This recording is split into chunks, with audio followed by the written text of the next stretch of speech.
اس interview کے حوالے سے ایک بات بڑی اہم ہے, لیکن میں ایک بات بڑی اہم ہے اس انٹرویو کے حوالے سے.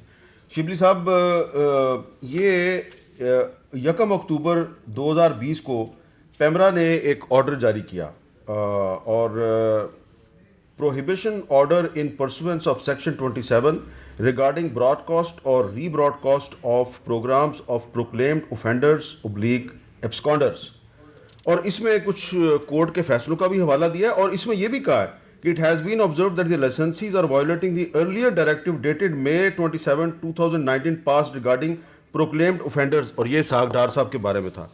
آج بہت سے ٹی وی چینلز نے اور ہمارے ٹی وی چینل نے بھی یہ انٹرویو دکھایا ہے. کیا اس کا مطلب یہ ہے کہ آج کے بعد سے یہ پیمرا کا آرڈر ختم ہو گیا اور اب اشتہاری اور مفرور ان کے انٹرویو دکھائے جا سکتے ہیں؟ نہیں, دیکھیں, پہلی بات تو یہ ہے کہ جو یہ جس کا آپ ذکر کر رہے ہیں کہ کسی بھی مفرور, کسی بھی جو عدالت سے, اور آج تو ماشاءاللہ نواز شریف صاحب بھی ڈکلیئر ہو گئے ہیں مفرور اور ایبسکانڈر, تو یہ جو انٹرویو چلا ہے یہ سوشل میڈیا پہ بھی چلا ہے, چل رہا ہے. نہیں, سوشل میڈیا کی بات نہیں ہو رہی. نہیں, میں ویسے ہی کہہ رہا ہوں کہ یہ دکھایا بھی گیا ہے اور یہ چینلز نے دکھایا ہے, اینڈ آئی ایم شیور کہ دیکھیں یہ کا کام پیمرا کا ہے. PEMRA has to act according to its law. لیکن اب اس وقت صورتحال یہ ہے کہ جو پیمرا کا جو بورڈ ہے اس میں حکومت کے جو ممبرز ہیں ان کی تعداد زیادہ ہے, دیکھیں, تو اور حکومت کا کنٹرول ہے اس پہ. دیکھیں, جہاں تک کہ پیمرا کا تعلق ہے, میں ایز این انفارمیشن منسٹر بھی میں ان کو روک نہیں سکتا ہوں. اس سے ریگولیٹری باڈی, اور اس نے اپنے قوانین کو امپلیمنٹ کرانا ہوگا, جس میں کہ چاہے وہ چینلز کے ایشوز ہوں یا براڈ کاسٹنگ کے ایشوز ہوں, they are the ones who will regulate. I am sure کہ وہ اپنے قانون کے مطابق اس میں آپ کو میرا خیال ہے جو بھی چینل جنہوں نے دکھایا ہے. پیمرا نے جو 1 اکتوبر کو جو یہ آرڈر جاری کیا ہے اس میں انہوں نے سپریم کورٹ کے آرڈرز کا حوالہ دیا ہے, تو یہ تو توہین عدالت نہیں ہے؟ دیکھیں, یہ تو پھر آپ سے پوچھا جائے گا, جتنی بھی چینلز ہیں جنہوں نے, ان سے پوچھا جائے گا. لیکن میں یہ سمجھوں گا کہ یہ ایک کار خیر ہوا ہے جس میں کہ پورے ملک کو پتہ چل گیا ہے کہ ان کی اصلیت کیا ہے. تو کار خیر کے طور پہ اگر کسی چینل نے یہ انٹرویو دکھا دیا اسحاق ڈار صاحب کا تو اس کے خلاف کوئی کارروائی نہیں ہوگی؟ دیکھیں, میں اس لیگل ایکٹیویٹیز کا ظاہر ہے جو لیگل پروسیجرز ہیں وہ تو پرسو ہوں گے جی, پرسو ہونے چاہیے. ٹھیک ہے, دیکھیں, اس لیے کیونکہ میں یہ کہتا ہوں کہ دیکھیں, ہمارا تو یہ تو نہ کوئی حکومت نے کرایا ہے جی, بی بی سی پہ ہمارا کوئی کنٹرول نہیں ہے. بی بی سی نے ایک انٹرویو نشر کیا ہے جس کو کہ پھر نہیں, بی بی سی نے تو دکھایا, لیکن پاکستانی چینلز پہ جو دکھایا گیا, کیا یہ پیمرا کے آرڈر کی وائلیشن نہیں ہے؟ دیکھیں, یہ پیمرا کے آرڈر کی وائلیشن اس صورت میں ہو سکتی ہے جب وہ ڈیٹرمن کریں کہ یہ وائلیشن ہوئی ہے. اس میں اس ٹیکنیکلٹیز میں نہیں جانتا, لیکن آئی پرسنلی تھنک کہ ایک چیز ہے جس میں کہ آپ ڈائریکٹلی کسی کی اسپیچ کو دکھا رہے ہیں, اور دوسرا یہ ہے کہ اگر آپ کسی کی جو کسی اور چینل پہ کوئی انٹرویو دیا ہوا ہے اس کو انٹرویو کو دکھا رہے ہیں, تو I think they are two different. جی زبیر صاحب, آپ کیوں اتنے ہنس رہے ہیں, مسکرا رہے ہیں؟ جی, میں اس لیے ہنس رہا ہوں کہ یہ جو جس سٹریس کی بات کر رہے تھے وزیر اعظم, آپ نے ابھی جب سوال پوچھا پیمرا کے حوالے سے تو اس میں سٹریس شبلی فراز صاحب کا دیکھنے کا تھا کہ وہ کہہ رہے ہیں وائلیشن اس صورت میں ہوگی جب کوئی وائلیشن ہوگی, مطلب وائلیشن ہے یا نہیں ہے. اور یہ اصول ایک ہونا چاہیے, اصول یہ نہیں ہونا چاہیے کہ جب آپ کی مرضی کا انٹرویو ہے اور آپ سمجھتے ہیں کہ اس کی تشہیر ضروری ہے تو آپ سارے چینل پر چلائیں, اور تمام ترجمان جو ہیں وہ شہباز گل اور شہزاد اکبر اور تمام لوگ آ کے چھلانگیں لگائیں اور بار بار دکھائیں. اصول یہ ہوتا ہے, قانون یہ ہوتا ہے کہ وہ پھر آپ کو ہر جگہ ایک ہی رکھنا پڑے گا. اسحاق ڈار صاحب کل اگر انٹرویو دیں گے کسی چینل کو معیشت پر فار ایگزامپل, کیا یہ چلائیں گے؟ کیا یہ اسی طرح سے یہ کہیں گے کہ کار خیر ہے؟ کیونکہ اچھی بات اگر ہوگی ان کی نظر میں تو وہ تو چلانے میں ان کو کوئی نہیں. معیشت پہ بات کی ہے, بی بی سی کے انٹرویو میں بھی انہوں نے اکانومی پہ بات کی ہے.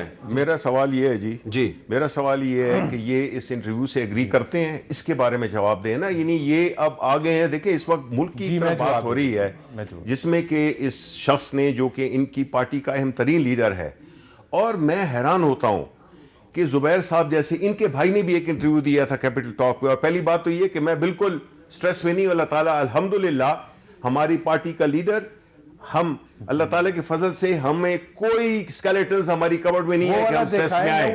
زبیر صاحب ایک سیکنڈ, آپ اپنے لیڈرز کو, مجھے پرائیڈ ہے کہ میں ایک ایسی لیڈرشپ کو ریپرزینٹ کر رہا ہوں جو کہ رائٹ سائڈ پہ کھڑی ہوئی ہے. آپ ایک ایسے لیڈر کو ریپرزینٹ کر رہے ہیں جس پہ کہ آپ کو ندامت ہونی چاہیے.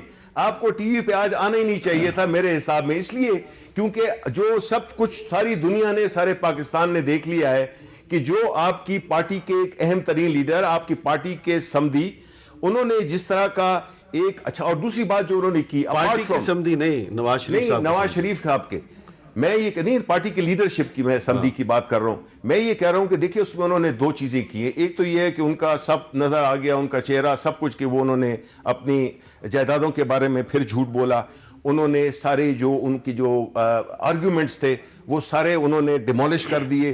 تیسری بات یہ ہے کہ دیکھیں ذات کو بچانے کے لیے انہوں نے کتنا بڑا جھوٹ بولا کہ جی پاکستان میں ہیومن رائٹس کے نیب میں جو ہے اسیسینیشنز ہو رہی ہیں, لوگ قتل ہو رہے ہیں. یہ درست ہے؟ اس قسم کیا نیب کی کسٹڈی میں لوگ جو ہیں ان کی موت واقع نہیں ہوئی؟ دیکھیں ایک چیز ہوئی ہے کہ اگر ایک کوئی بندہ کسی طبی موت سے مر گیا تو اس کی کوئی ہونی تھی, طبی موت سے ہتھکڑی کے ساتھ لوگ مر گئے ہیں, پروفیسر کی بات کر رہے ہیں نا, وہ تو وہ اپنی جگہ پر ہے, لیکن وہ واز ہی کلڈ. اگر جس طرح سے وہ ہیومن رائٹس کی وہ کر رہے تھے واویلا, باہر کے چینل میں بیٹھ کے اپنے ملک کو بدنام کر رہے تھے, یعنی ایک معاشی طور پہ تو جو نقصان اس کا جواب دیں جی زبیر صاحب جو یہ بات کر رہے ہیں شبلی صاحب. جی میں اسی پہ رکھیں اپنے آپ. پہلی بات تو یہ ہے کہ یہ جی اسی پر رکھیں.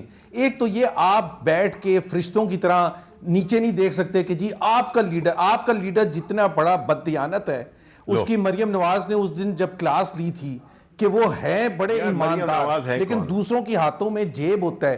500 ایک سیکنڈ میں جو بات کرنے دے نا, 400 بلین روپے کا چینی کا اور گندم کا ڈاکہ ڈالا ہے عمران خان اور اس کی حکومت نے. 150 بلین روپے کا بجلی کی مت میں ڈاکہ ڈالا ہے لوگوں کے, لیکن ہیں بہت ایماندار. تو پلیز ہمیں لیکچر نہ دیں ایمانداری کا, ہمیں لیکچر نہ دیں ایمانداری کا کہ خسرو بختیار کیا کرتے رہے اور رزاق داؤد کیا کرتے رہے. فرنس آئل کیوں چلایا گیا, LNG کیوں نہیں امپورٹ کی گئی, ہمیں نہ لیکچر دیں. ہمارے پاس 10 چیزیں, فورن فنڈنگ کیس میں آپ کیوں, ایک سیکنڈ اپنی باری پر بولیں گے, اپنی باری پر بولیں گے, آپ مجھے بولنے دیں. فورن فنڈنگ کیس کے پیچھے آپ کیوں چھپ رہے ہیں؟ 6 سال ہو چکے ہیں, 25 اکاؤنٹس ہیں, باہر سے آئے ہوئے ہیں, جیوز کے پیسے ہیں, ہندوؤں کے پیسے ہیں, دوسرے ملکوں کے لوگوں کے پیسے ہیں, کیوں نہیں جواب دیتے ہیں؟ ہمیں لیکچر نہ دیں کہ ایماندار کون ہے. سب سے زیادہ بے ایمان جو لیڈر ہے اس وقت وہ عمران خان ہے اور اس کی کابینہ کے لوگ ہیں. ہمیں لیکچر نہ دیں.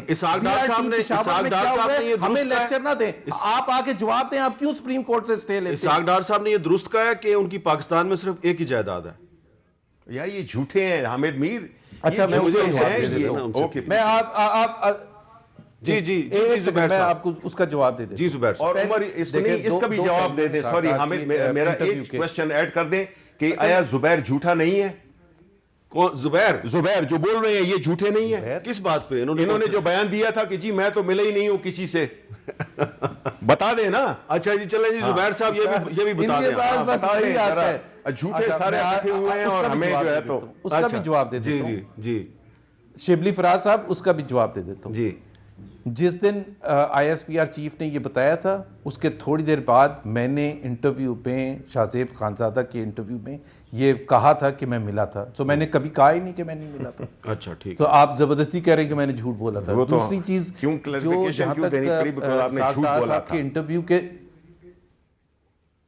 میں نے کہاں جھوٹ بولا تھا؟ میں نے کب کہا تھا کہ میں نہیں ملا تھا؟ سارے جھوٹے ہیں یار, کیوں کب کہا تھا میں نہیں ملا تھا؟ جھوٹے ہیں. زبیر صاحب اپنا سوال مکمل, اپنے میرے سوال کا جواب مکمل کر لیں کہ ڈار صاحب نے جو کہا ہے کہ یہ بیچ میں چپ ہوں گے. جی شبلی صاحب ان کو جواب مکمل کر لیں. دیکھیں 2 پہلو ہیں ان کے انٹرویو کے. جی ان کے انٹرویو کے 2 پہلو ہیں. ایک تو ان کے پرسنل ویلتھ کے حوالے سے, پرسنل کنڈیشن کے حوالے سے, وہ ان کا پرسنل معاملہ ہے. میں I am no one to سے کہ جی ان کی کتنی جائیدادیں اور کتنی نہیں ہیں, یہ ان کا معاملہ ہے, ٹیکس اتھارٹیز کا معاملہ ہے, کورٹس کا معاملہ ہے. دوسرا جو ان کا پہلو ہے جو معیشت کے حوالے سے تھا, جس انکمپٹنس اور لیک آف کیپیسٹی اور کرپشن سے یہ جو حکومت نے معیشت کا بیڑا غرق کیا ہے, وہ 100% درست تھا. وہ صرف میں نہیں کہہ رہا, پاکستان کا عام آدمی کہہ رہا ہے. جس کو 55 روپے کی چینی ملتی تھی آج 115 روپے کی ملتی ہے, تو وہ کیا کہے گا کہ معیشت اچھی چل رہی ہے؟ جب 5.8% گروتھ ریٹ تھا اور لوئسٹ لیول انفلیشن تھا, وہاں سے ہائیسٹ لیول انفلیشن ہو گیا, لوئسٹ لیول گروتھ ریٹ ہو گیا.